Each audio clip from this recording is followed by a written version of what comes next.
जय माता दी दोस्तों, जय श्री हरि। स्वागत है आपका हमारी YouTube चैनल अ भव्या वर्ल्ड में। दोस्तों, आज की इस वीडियो में हम आपके लिए मार्गशीर्ष मास के कृष्ण पक्ष में पड़ने वाली उत्पन्ना एकादशी की व्रत कथा लेकर आए हैं। धर्मराज युधिष्ठिर कहने लगे कि हे भगवान, मैंने कार्तिक शुक्ल एकादशी अर्थात प्रबोधिनी एकादशी का सविस्तार वर्णन सुना। अब आप कृपा करके मुझे मार्गशीर्ष माह के कृष्ण पक्ष की एकादशी के विषय में भी बतलाइए। इस एकादशी का क्या नाम है तथा इसके व्रत का क्या विधान है, इसकी विधि क्या है, इसका व्रत करने से किस फल की प्राप्ति होती है, कृपया यह सब विधान पूर्वक कहिए।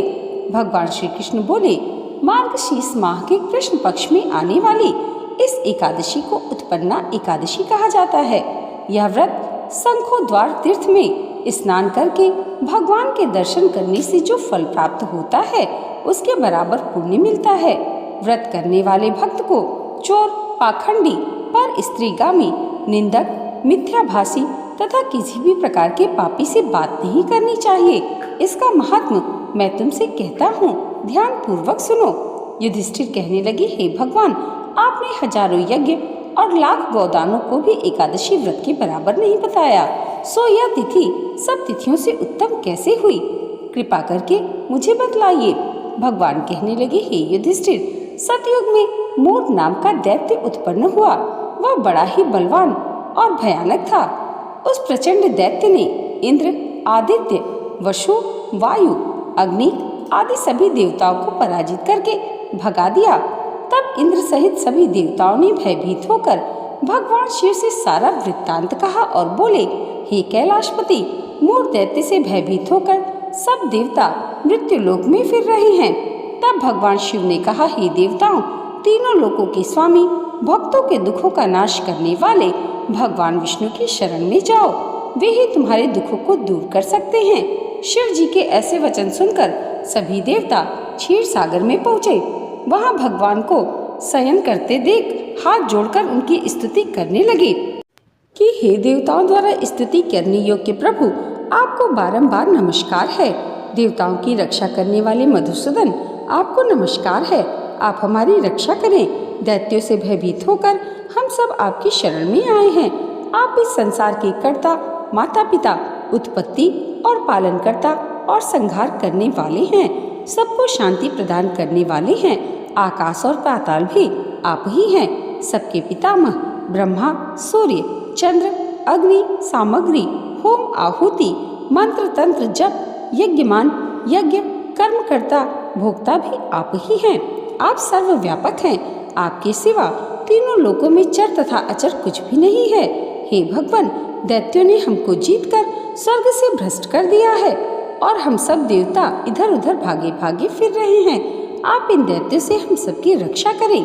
इंद्र के ऐसे वचन सुनकर भगवान विष्णु कहने लगे कि हे इंद्र, ऐसा मायावी दैत्य कौन है जिसने सब देवताओं को जीत लिया है, और उसका क्या नाम है?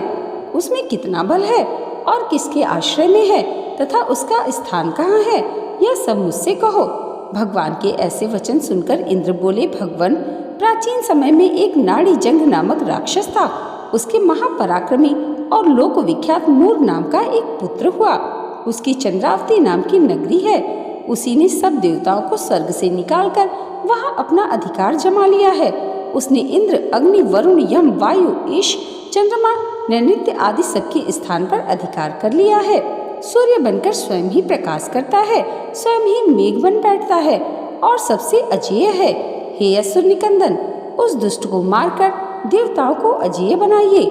यह वचन सुनकर भगवान ने कहा, हे देवताओं, मैं शीघ्र ही उसका संहार करूंगा। तुम चंद्रावती नगरी जाओ। इस प्रकार कहकर भगवान सहित सभी देवताओं ने चंद्रावती नगरी की ओर प्रस्थान किया। उस समय जब दैत्य मूर सेना सहित युद्ध भूमि में गरज रहा था, उसके भयानक गर्जना सुनकर सभी देवता भय के मारे चारों दिशाओं में भागने लगे। जब स्वयं भगवान रणभूमि में आए तो दैत्य उन पर भी अस्त्र शस्त्र आयुध लेकर दौड़े। भगवान ने उन्हें सर्प के समान अपने बाणों से बींध डाला।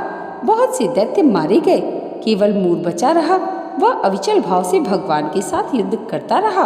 भगवान जो भी तीक्ष्ण बाण चलाते वह उसके लिए पुष्प सिद्ध होता। उसका शरीर छिन्न भिन्न हो गया किंतु वह लगातार युद्ध करता रहा। दोनों के बीच मल्ल युद्ध भी हुआ। 10,000 वर्ष तक उनका युद्ध चलता रहा, किंतु मोर फिर भी नहीं मरा। थककर भगवान बद्रिकाश्रम चले गए। वहाँ हेमवती नामक सुंदर गुफा थी। उसमें विश्राम करने के लिए भगवान उसके अंदर प्रवेश कर गए। यह गुफा 12 योजन लंबी थी और उसका एक ही द्वार था। विष्णु भगवान वहाँ योग निद्रा की गोद में सो गए। मोर भी पीछे पीछे आ गया और भगवान को सोया हुआ देखकर मारने को उद्यत हुआ। तभी भगवान के शरीर से उज्जवल कांति में रूप वाली देवी प्रकट हुई। देवी ने राक्षस मोर को ललकारा, युद्ध किया और उसे तत्काल मौत के घाट उतार दिया।